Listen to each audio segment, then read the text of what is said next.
Bonjour, donc Image Production, Philippe Moneris, producteur et réalisateur, Bertrand Veigne, qui est scénariste et producteur.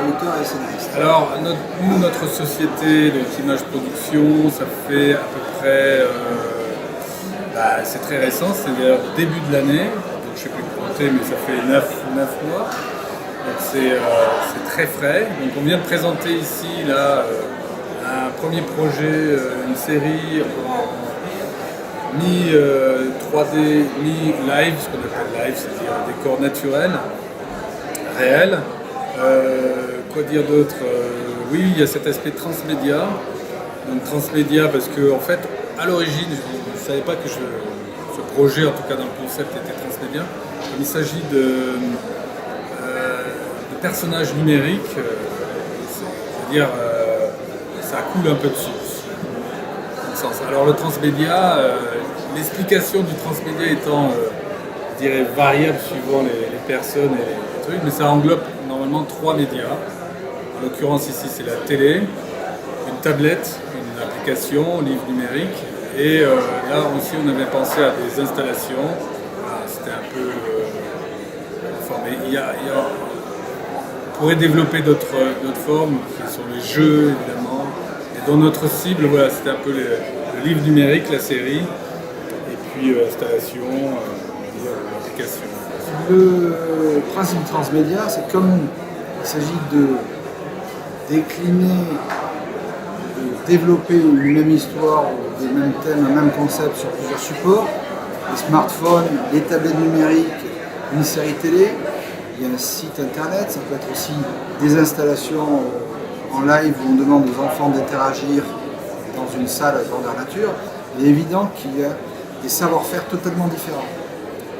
Donc ce qui est vrai, c'est que quand on a lancé le concept de transmédia, nous avons rencontré des éditeurs classiques. Est-ce qu'ils étaient capables de réaliser des livres en dur avec un système de tags qui serait lu par ou les webcams, ou les smartphones, ou les tablettes, et en lisant le tag sur le livre en dur, la tablette, le smartphone ou la webcam peut lancer une animation, donc interagir avec l'enfant. Dans notre cas, c'est un enfant parce que c'est un programme jeunesse. Donc c'est déjà un savoir-faire très particulier. La réalité est là, c'est notre difficulté à monter ces projets, c'est que tous les acteurs, en tout cas en France actuellement, disent qu'il y a très peu de retour sur investissement. C'est assez coûteux, la moindre application, on est plutôt dans une moyenne de 15 000 €. Quand c'est simple, ça peut facilement monter à 30 000 €, avec un retour, si on vend une application à 69 centimes d'euros, et quand on sait que 40% va sur le site internet qui diffuse, on voit très bien que le schéma de production est très compliqué à mettre en œuvre. Et surtout, comment persuader des sociétés qui font des applications, smartphones, tablettes, de venir s'associer à notre projet. Donc ce qui est vrai, c'est que dans un projet transmédia, tout de suite la série télé, par son budget, et par les partenaires et l'argent qu'elle pourrait vraiment ramener, la série télé devient la locomotive du projet. Ça c'est évident. On ne désespère pas. Ce qui est vrai, c'est qu'on se dit quand même, il faut lancer le transmédia en même temps, il faut tout développer. Et c'est vrai que si la télé marche, il faut être prêt avec les applications, avec les sites internet, avec les jeux vidéo. Il faut être prêt à servir tous les autres produits en même temps. Là, c'est du vrai transmédia réussi. Sinon, ça devient simplement une série d'animations classiques qui marche et qui, après, voit des produits dérivés développés. Ça existait déjà. Donc, ce qui est vrai aussi, c'est que beaucoup de partenaires financiers voient le transmédia comme simplement un nouveau nom pour une vieille pratique qui était on développe des produits dérivés. Mais maintenant, on appelle ça transmédia. Nous, c'est vrai que notre objectif avec cette jeune société, c'était de dire on y va d'entrée, le transmédia, on va lancer tout en même temps. Donc on a déjà rencontré des développeurs d'applications, de séries, des concepteurs de jeux sur tablette, des gens qui sont capables de concevoir des architectures de sites pour être prêts en fait. Il reste à trouver des partenaires, mais ça c'est ce qui est le plus dur à persuader, c'est de trouver des partenaires pour venir dans l'aventure. Ouais, je rajouterais en fait juste une chose, c'est que si un projet transmédia, ça se pense, ça se développe à l'écriture et pas, je dirais, après une fois que les personnages ou l'histoire a été fabriquée. Donc c'est vraiment constitutif de l'histoire et du concept même. Voilà. Donc on a développé à l'intérieur de nous des petites, on va dire, astuces, je ne sais pas comment dire ça, mais des petits films qui peuvent ensuite être diffusés sur d'autres supports, avec un système graphique reconnaissable.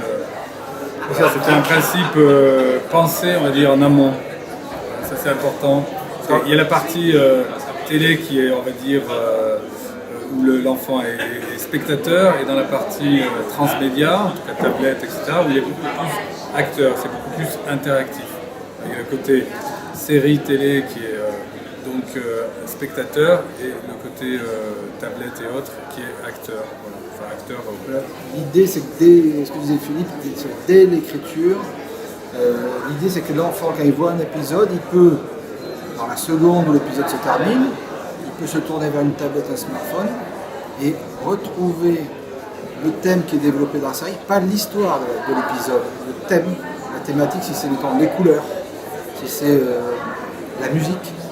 Il y aura un autre apport, une autre approche selon les supports. Ça peut être simplement ludique avec un petit jeu, une application, ça peut être du contenu avec, si c'est, mettons, la nourriture, des petites recettes très simples, ça peut être de la musique, comment, avec quelques notions simples de mélodie, de rythme, comment jouer. Il s'agit de fournir quelque chose d'efficace. On a même rencontré quelqu'un qui travaille sur l'interactivité des écrans et qui pense lui pouvoir même interagir pendant l'épisode. L'enfant pourrait, avec la tablette, avoir un échange entre son écran télé et sa tablette. Donc, ça, c'est pas nous qui créons ces systèmes, mais on sait qu'il y a des acteurs en ce moment qui sont en train de s'engouffrer dans le transmédia et qui travaillent là-dessus. L'objectif, c'est de rencontrer ces gens-là et de travailler ensemble aussi. Non, c'est vrai que oui, modèle économique, on en a parlé, c'est encore naissant, que ce soit les applications, encore une fois les livres numériques, tout ça, ça se développe à petits pas, donc il n'y a pas vraiment de modèle business et que c'est encore vraiment naissant. Donc le système est en train de s'inventer. On a été à un salon en France qui regroupe tous les producteurs d'applications. Et c'est vrai que c'est le sentiment où c'est encore très frais, très jeune, donc il n'y a pas réellement de, comment dire, enfin, c'est tout à découvrir, à défraîchir. En fait, tout est basé sur le succès, parce qu'une application qui se vendrait à 3000 exemplaires, ça ne remboursera jamais. Maintenant, une application qui a 5 millions de ventes, c'est pas un problème. Donc en fait, si les choses marchent, le système se met en marche.